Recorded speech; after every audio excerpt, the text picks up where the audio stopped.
Bonsoir à tous et bienvenue dans Au Quotidien. Ce mercredi soir, c'est un plaisir de vous retrouver pendant une demi-heure. Le programme dans un instant, le journal de la rédaction, la météo et puis à 18h45, dans Au Quotidien. La suite, on s'intéressera à un hôtel pour les chats qui vient d'ouvrir au Mans. Et puis avec Sébastien Landry, nous parlerons de son dernier écrit autour de la santé intitulé « La fatigue liée au cancer ». Tout ça, c'est dans un petit quart d'heure. Mais pour démarrer, vous le savez, c'est le journal.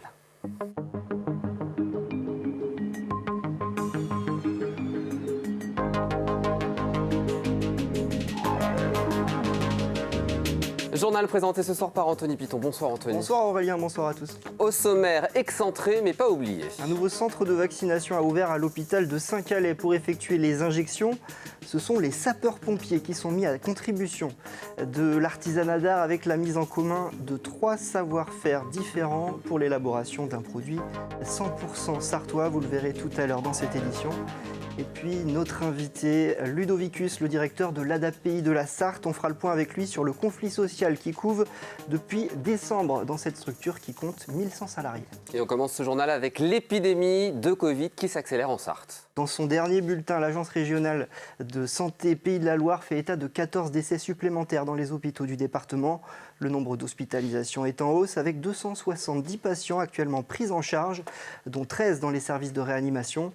Le taux d'incidence en Sarthe est passé à 227,6 pour 100 000 habitants contre 225,3 4 jours plus tôt.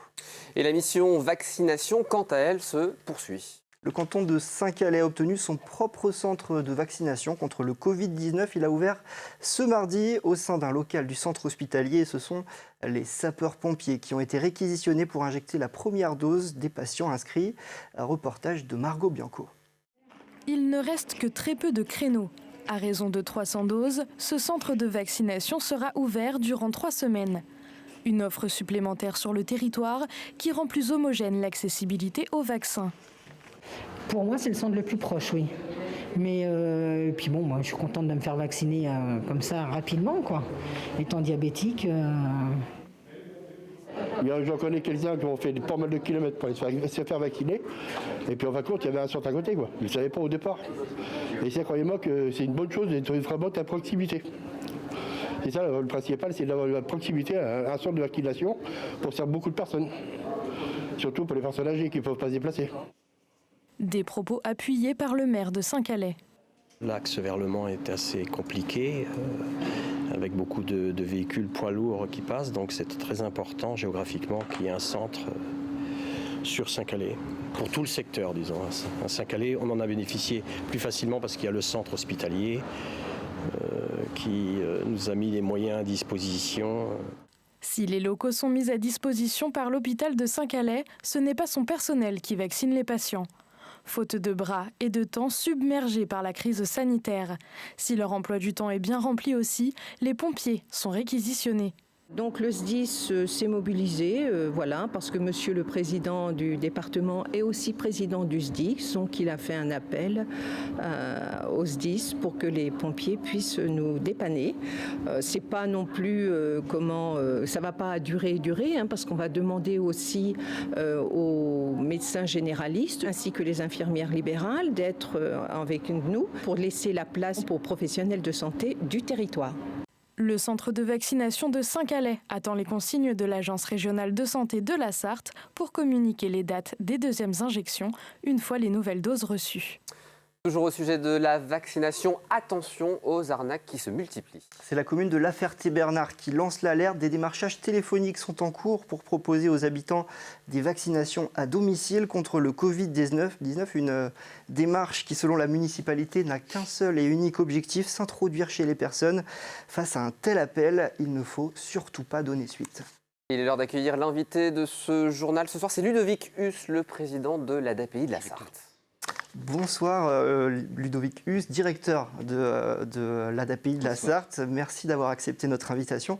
Alors, votre structure emploie 1100 personnes en Sarthe. Elle fait l'objet d'un mouvement social depuis début décembre, un mouvement qui a pris de l'ampleur en janvier avec l'appel des organisations syndicales à une grève illimitée. Les syndicats y dénoncent une révision de l'accord d'entreprise et notamment la suppression de 15 jours de congés extra-légaux, des congés trimestriels. Pourquoi est-ce que vous avez pris la décision de remettre en cause ces acquis sociaux ? L'ADAPI de la Sarthe, donc vous le disiez, emploie 1100 salariés pour accompagner 2100 personnes, donc 2100 personnes handicapées. Et à ce jour, nous avons la nécessité de revoir les accords d'entreprise pour plusieurs raisons. D'abord, nous avons besoin aujourd'hui d'avoir de nombreux professionnels pour accompagner les personnes handicapées, et nous sommes face aussi à une réalité budgétaire et des contraintes budgétaires aujourd'hui qui font que les congés qu'on a pu octroyer les années précédentes, qui étaient des congés, comme vous le dites, extra-légaux, mais qui coûtent à l'association et qui ne sont pas financés parce qu'ils ne sont pas octroyés par le cadre légal, en fait, aujourd'hui ne sont plus possibles. Donc on est obligé de revoir les accords d'entreprise, donc pas uniquement sur la suppression de congés, fort heureusement, mais cette partie doit être revue à la baisse parce qu'on a besoin effectivement d'avoir plus de personnes, plus de professionnels face aux personnes accompagnées.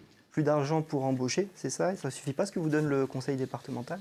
Non, effectivement, le conseil départemental nous accompagne bien. Nous avons d'excellentes relations avec le conseil départemental. Donc, de ce côté-là, il n'y a aucun problème. Par contre, effectivement, les budgets, il faut quand même rappeler que le fonctionnement de nos associations, c'est uniquement des fonds publics. Ce sont vos impôts, mes impôts, qui payent le fonctionnement de nos établissements. Et donc, nous sommes redevables auprès des financeurs que sont le département ou l'agence régionale de santé de l'utilisation des sommes.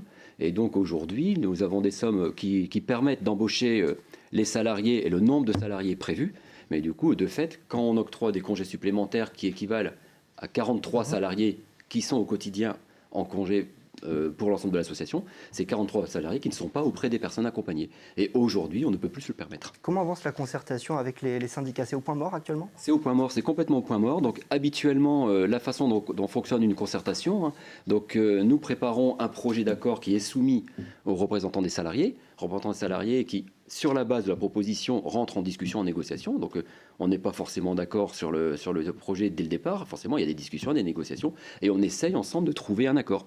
Et ce qui s'est passé cette fois-ci, c'est que avant même que l'on remette le texte de la proposition d'accord aux mains des représentants des salariés, nous avons eu un mouvement social de refus de rentrer en négociation. Et donc, ce qui veut dire que toutes les propositions que l'on donnait en plus du fonctionnement actuel ne peuvent pas non plus être discutées parce qu'on n'arrive pas à rentrer en négociation avec les représentants des salariés. Et ces propositions, quelles sont-elles justement ? Qu'est-ce que vous prévoyez comme compensation pour la suppression de ces 15 jours de congé ? Donc, on a plusieurs propositions. On a une proposition de prime annuelle qui est considérée insuffisante par le représentant des salariés. On propose une prime de 600 € annuelle aux salariés qui peut être dégressive au niveau des absences. Nous proposons ce que l'on appelle un compte épargne-temps, qui permet à des salariés qui ont des congés supplémentaires, par exemple, et qui ne les prendraient pas, de les épargner pour pouvoir soit se les faire payer en plus, soit de les cumuler sur une année ou 2 années pour partir plus longtemps en congé la 3e année. Ça, c'est des choses possibles qui sont proposées.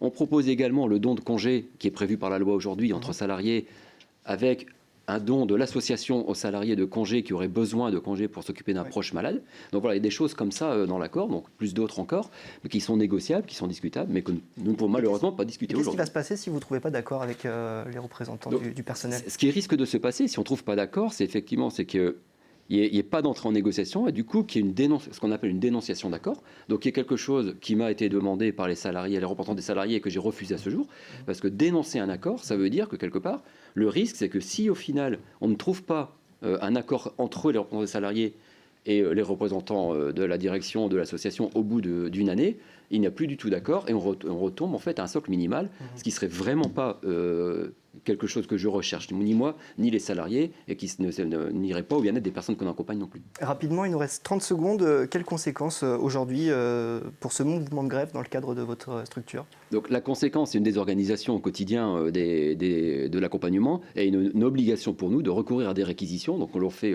pas de bon cœur et pas de gaieté de cœur, parce qu'on le fait contraint et forcé, de réquisitionner des salariés pour assurer la sécurité et le bien-être des personnes au quotidien. Merci à vous, Ludovicus, d'avoir accepté notre invitation. Dans le cadre de cette grève, l'intersyndicale organise un rassemblement vendredi devant votre siège social de l'ADAPI à partir de 9h. Tout à fait. Au volet judiciaire, à présent, une date pour l'appel du procès Fillon. François Fillon, son épouse et son ancien suppléant Marc Joulot seront rejugés dans cette affaire d'emploi fictif du 15 au 30 novembre 2021.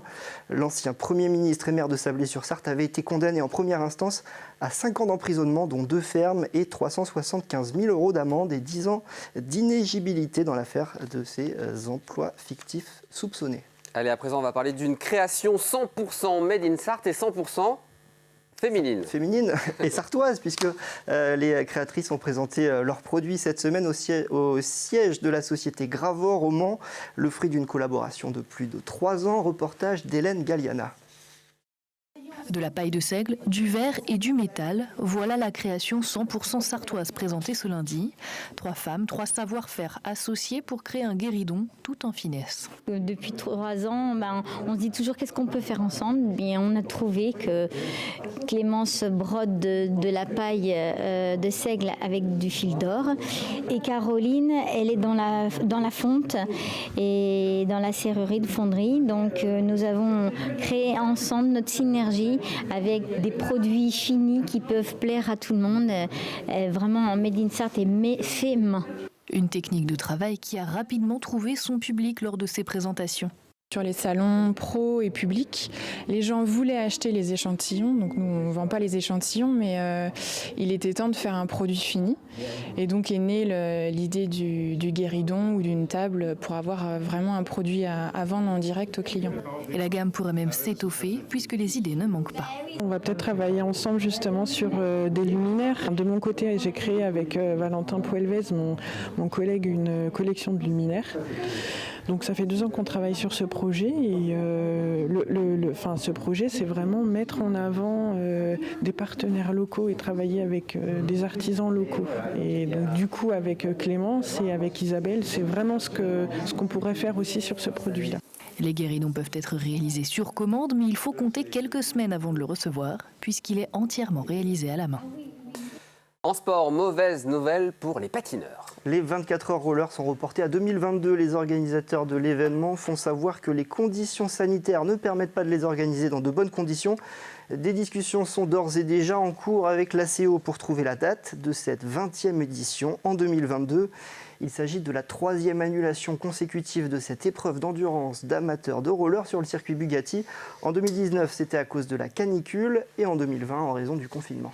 On sport toujours, Anthony, mais cette fois-ci avec une bonne nouvelle pour le circuit du Mans. Le constructeur automobile Honda a annoncé son retour en 2023 dans le championnat du monde d'endurance WEC. Le constructeur nippon a mis en place un programme via sa filiale Acura. Une annonce qui devrait aboutir à moyen terme à une participation aux 24 heures du Mans pour défier Toyota. Bon, voilà, je vais retenir ça du journal, c'est la bonne nouvelle. Merci beaucoup, Anthony. Une page de pub, la météo, et vous ne bougez pas, on se retrouve juste après, à tout de suite.